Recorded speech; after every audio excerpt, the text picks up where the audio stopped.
I want to introduce Sheriff Glenn Palmer next. He came all the way down here from Grant County, Oregon.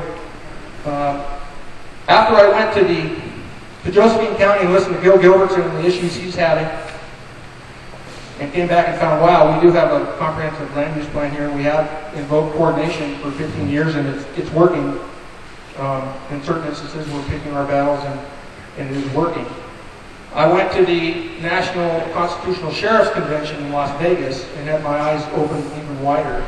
And I was fortunate enough to be able to listen to Glenn speak there, and I think he has a lot to say. I really want to thank him for coming all the way down here. This whole issue, this crosses state lines, county lines, partisan lines. This is about America, folks. So a warm welcome for Sheriff Glenn Palmer.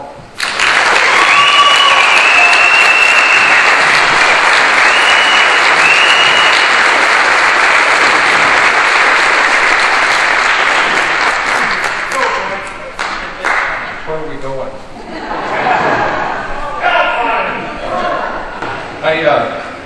I don't know if I can't hear myself here, so I don't know if it's coming out over the microphone. Okay.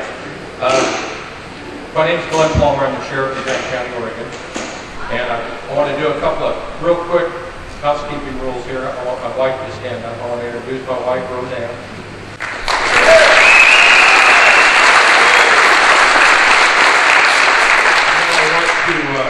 Thank Doug Knox for inviting me down and calling me a couple of times, spoke to me on the phone. And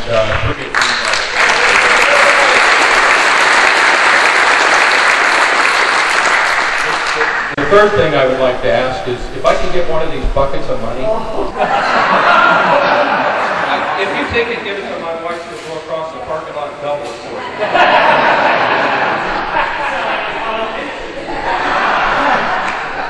you. You know, honestly, what's going on in our country is really caused a lot of concerns with our economy, and as everybody knows, our dollar has devalued to the point where we've all invested in precious metals. And I want you to know that the best investment we can do right now is in copper and lead.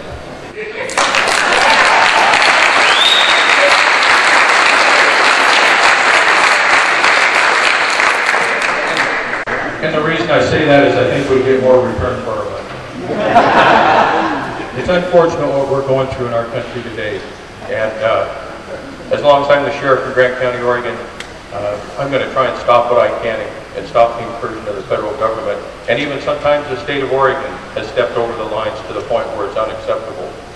Some of the things that got me involved in doing what I'm doing is back in, I think, October and November of 2010, I ended up with about 9 complaints of Forest Service law enforcement officers pointing guns at people. Each car stop ended with a gun being pointed at somebody over a mere violation of either a wood permit or a road closure. And you know what, just because we're sheriffs or we're police officers doesn't give us the authority or the right to point a gun at somebody, and it doesn't give you the right to point a gun at anybody either. We're accountable, and we have to follow the same laws as well. And it just got to the point where it was unacceptable to me. So it got me to digging into the books a little bit.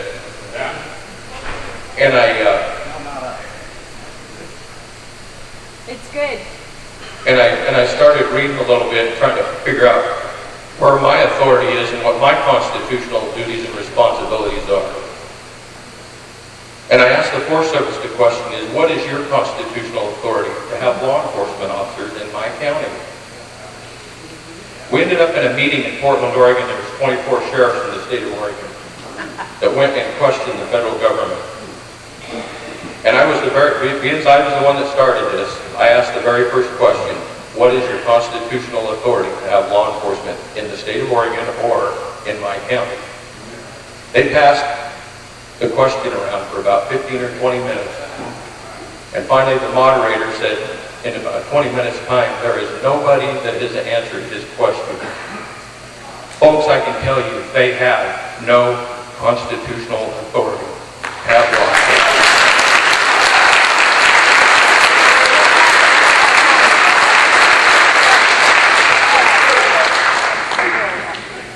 The rights remain with the people in the 10th Amendment.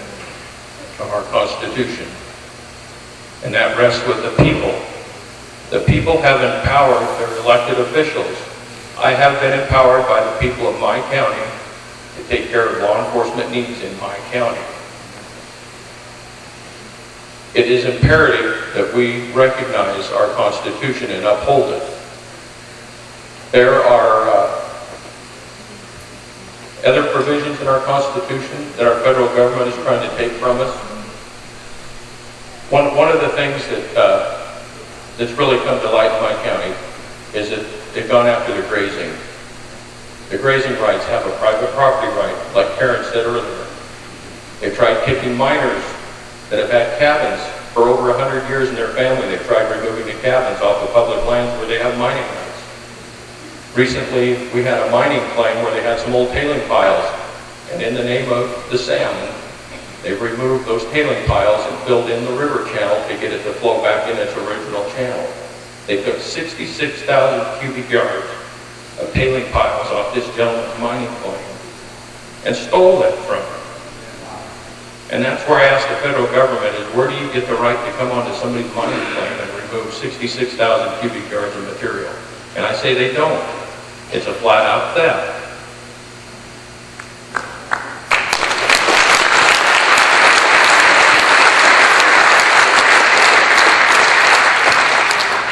I'm sure that a lot of these counties that these other sheriffs are from are very similar to what I live in.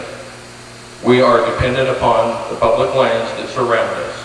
They're not government lands, they're public lands. They belong to us. They belong to the people.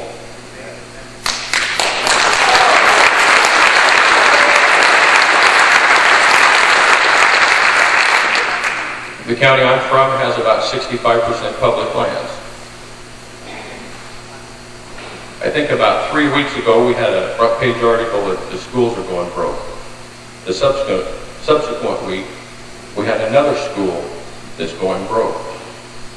Folks, there is no reason on the face of this earth why our schools, our city governments, our county government, and our other branches of government within our county should be crawling and begging and asking for a handout from our county by pass-through money.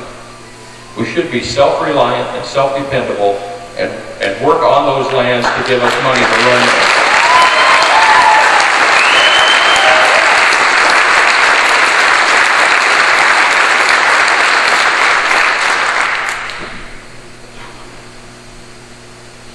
You know, I have to think with Sheriff Wilson, where do you follow after with what he had to say? What do you say when, you know, we've had a couple of these meetings with some of these sheriffs that we were in Siskiyou County, and I'd like to recognize the gentleman with the bright blue shirt back here. I can recognize him back here. He was in Siskiyou County as well when I went down there to speak. Where do we, how many more meetings do we have to have, and how many more gatherings, and how much more time do we have to keep beating our drum before the people at the state level and at the federal level recognize that the power resides with the people, and we put a stop to this crap?